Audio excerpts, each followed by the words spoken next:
File 33. Chapter 33. So I started for town in the wagon, and when I was halfway I see a wagon coming, and sure enough it was Tom Sawyer, and I stopped and waited till he come along. I says, "Hold on!" and it stopped alongside, and his mouth opened up like a trunk, and stayed so, and he swallowed 2 or 3 times like a person that's got a dry throat, and then says, "I hain't ever done you no harm, you know that. So then what you want to come back and haunt me for?" I says, "I hain't come back, I hain't been gone." When he heard my voice, it righted him up some, but he warn't quite satisfied yet. He says, "Don't you play nothing on me, because I wouldn't on you. Honest Injun, you ain't a ghost?" "Honest Injun, I ain't," I says. "Well, Well, that ought to settle it, of course, but I can't somehow seem to understand it no way. Looky here, warn't you ever murdered at all?" "No, I warn't ever murdered at all. I played it on him. You come in here and feel of me if you don't believe me." So he done it, and it satisfied him, and he was that glad to see me again he didn't know what to do, and he wanted to know all about it right off, because it was a grand adventure and mysterious, and so it hit him where he lived.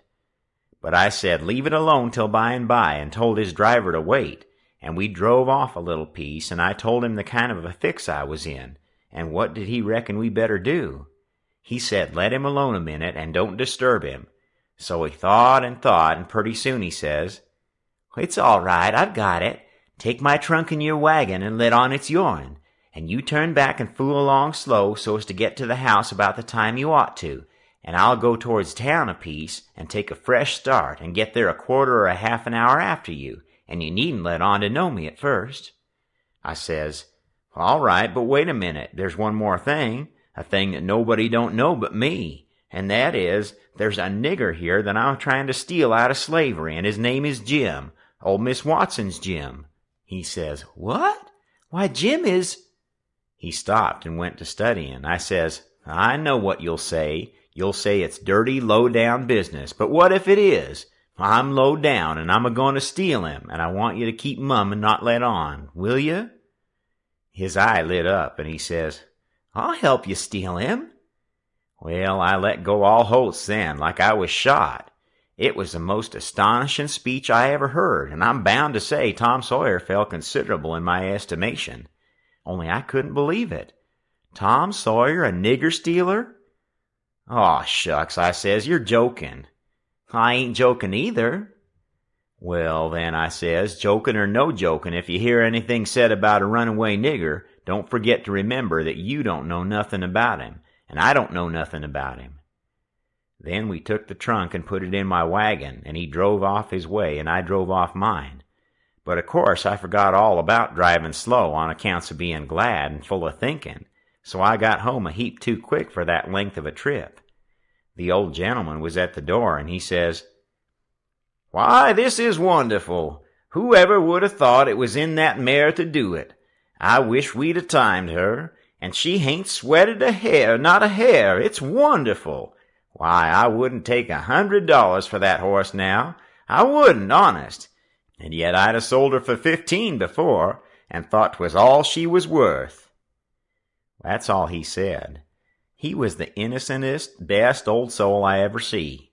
But it warn't surprising, because he warn't only just a farmer, he was a preacher too, and had a little one-horse log church down back of the plantation, which he built it himself at his own expense for a church and a schoolhouse, and never charged nothing for his preaching, and it was worth it too. There was plenty other farmer preachers like that, and done the same way down south.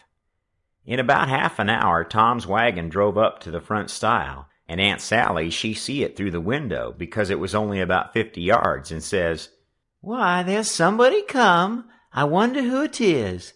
Why, I do believe it's a stranger. Jimmy," that's one of the children, "run and tell Liza to put on another plate for dinner." Everybody made a rush for the front door, because of course a stranger don't come every year, and so he lays over the yeller fever for interest when he does come. Tom was over the stile and starting for the house. The wagon was spinning up the road for the village, and we was all bunched in the front door. Tom had his store clothes on and an audience, and that was always nuts for Tom Sawyer. In them circumstances, it warn't no trouble to him to throw in an amount of style that was suitable. He warn't a boy to meeky along up that yard like a sheep. No, he come calm and important like the ram. When he got in front of us, he lifts his hat ever so gracious and dainty, like it was the lid of a box that had butterflies asleep in it, and he didn't want to disturb them, and says, "Mr. Archibald Nichols, I presume?" "No, my boy," says the old gentleman. "I'm sorry to say it, your driver has deceived you. Nichols' place is down a matter of 3 mile more. Come in, come in." Tom, he took a look back over his shoulder and says, "Too late, he's out of sight." "Yes, he's gone, my son, and you must come in and eat your dinner with us, and then we'll hitch up and take you down to Nichols." "Oh, I can't make you so much trouble. I couldn't think of it. I'll walk. I don't mind the distance." "But we won't let you walk. It wouldn't be Southern hospitality to do it. Come right in." "Oh, do," says Aunt Sally. "It ain't a bit of trouble to us, not a bit in the world. You must stay. It's a long, dusty 3 mile, and we can't let you walk. And besides, I've already told him to put on another plate when I see you coming, so you mustn't disappoint us. Come right in and make yourself at home." So Tom, he thanked them very hearty and handsome, and he let himself be persuaded and come in. And when he was in, he said he was a stranger from Hicksville, Ohio, and his name was William Thompson, and he made another bow. Well, he run on and on and on, making up stuff about Hicksville and everybody in it he could invent, and I getting a little nervous and wondering how this was going to help me out of my scrape.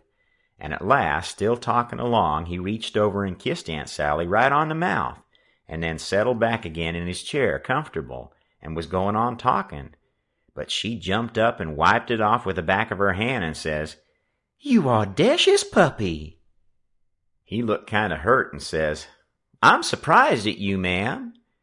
You're Why, what do you reckon I am? I've a good notion of taking... Say, what do you mean by kissing me?" He looked kind of humble and says, "I didn't mean nothing, ma'am. I didn't mean no harm. I thought you'd like it." "Why, you born fool." She took up the spinning stick, and it looked like it was all she could do to keep from giving him a crack with it. "What made you think I'd like it?" "Well, I don't know. Only they told me you would." "They told you I would? Whoever told you's another lunatic. I never heard the beat of it. Who's they?" "Why, everybody. They all said so, ma'am." It was all she could do to hold in, and her eyes snapped and her fingers worked like she wanted to scratch him, and she says, "Who's everybody? Out with their names or there'll be an idiot short." He got up and looked distressed and fumbled his hat and says, "I'm sorry, and I warn't expecting it. They told me to. They all told me to. They said kiss her and said she'd like it. They all said it, every one of 'em. But I'm sorry, ma'am, and I won't do it no more. I won't, honest." "You won't you? Well, I should reckon you won't." "No, I'm honest about it. I won't ever do it again till you ask me." "Till I ask you? Well, I never see the beat of it in my born days. I lay you'll be the Methuselah numbskull of creation before I ever ask you, or the likes of you." "Well," he says, "it does surprise me so. I can't make it out somehow. They said you would, and I thought you would. But..." He stopped and looked around slow, like he wished he could run across a friendly eye somewheres, and fetched up on the old gentleman's and says, "Didn't you think she'd like me to kiss her, sir?" "Why, no, no, I believe I didn't."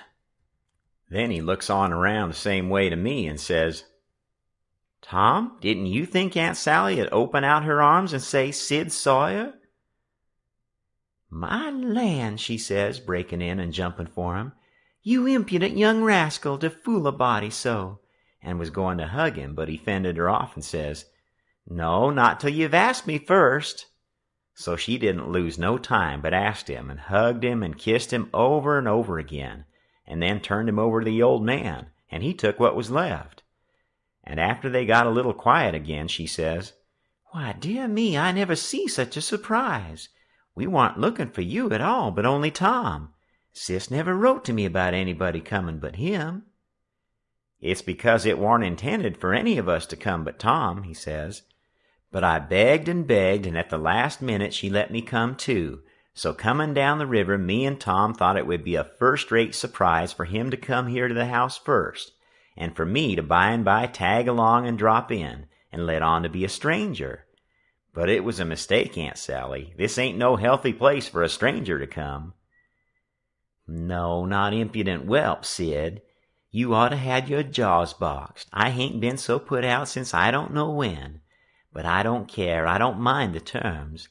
I'd be willing to stand 1,000 such jokes to have you here. Well, to think of that performance. I don't deny it. I was most putrefied with astonishment when you give me that smack." We had dinner out in that broad open passage betwixt the house and the kitchen, and there was things enough on the table for 7 families, and all hot too, none of your flabby tough meat that's laid in the cupboard in a damp cellar all night and tastes like a hunk of old cannibal in the morning. Uncle Silas, he asked a pretty long blessing over it, but it was worth it and didn't cool it a bit, neither, the way I've seen them kind of interruptions do lots of times. There was a considerable good deal of talk all the afternoon, and me and Tom was on the lookout all the time. But it warn't no use. They didn't happen to say nothing about any runaway nigger, and we was afraid to try to work up to it. But at supper at night, one of the little boys says, "Pa, mayn't Tom and Sid and me go to the show?" "No," says the old man, "I reckon there ain't going to be any show, and you couldn't go if there was, because the runaway nigger told Burton and me all about that scandalous show, and Burton said he would tell the people, so I reckon they've drove the audacious loafers out of town before this time." So there it was, but I couldn't help it. Tom and me was to sleep in the same room and bed, so being tired, we bid good night and went up to bed right after supper, and clumb out of the window and down the lightning rod, and shoved for the town, for I didn't believe anybody was going to give the king and the Duke a hint, and so if I didn't hurry up and give them one, they'd get into trouble sure. On the road, Tom, he told me all about how it was reckoned I was murdered, and how Pap disappeared pretty soon, and didn't come back no more, and what a stir there was when Jim run away. And I told Tom all about our Royal Nonesuch rapscallions, and as much of the raft voyage as I had time to. And as we struck into the town and up through here comes a raging rush of people with torches, and an awful whooping and yelling and banging tin pans and blowing horns, and we jumped to one side to let them go by. And as they went by, I see they had the king and the Duke astraddle of a rail. That is, I knowed it was the king and the Duke, though they was all over tar and feathers, and didn't look like nothing in the world that was human, just looked like a couple of monstrous big soldier plumes. Well, it made me sick to see it, and I was sorry for them poor pitiful rascals. It seemed like I couldn't ever feel any hardness against them any more in the world. It was a dreadful thing to see. Human beings can be awful cruel to one another. We see it was too late, couldn't do no good. We asked some stragglers about it, and they said everybody went to the show, looking very innocent, and laid low and kept dark till the poor old king was in the middle of his cavortings on the stage. Then somebody give a signal, and the house rose up and went for 'em. So we poked along back home, and I warn't feeling so brash as I was before, but kind of ornery and humble and to blame somehow, though I hadn't done nothing. But that's always the way. It don't make no difference whether you do right or wrong. A person's conscience ain't got no sense, and just goes for 'em anyway. If I had a yeller dog that didn't know no more than a person's conscience does, I would poison him. It takes up more room than all of the rest of a person's insides, and yet it ain't no good nohow. Tom Sawyer, he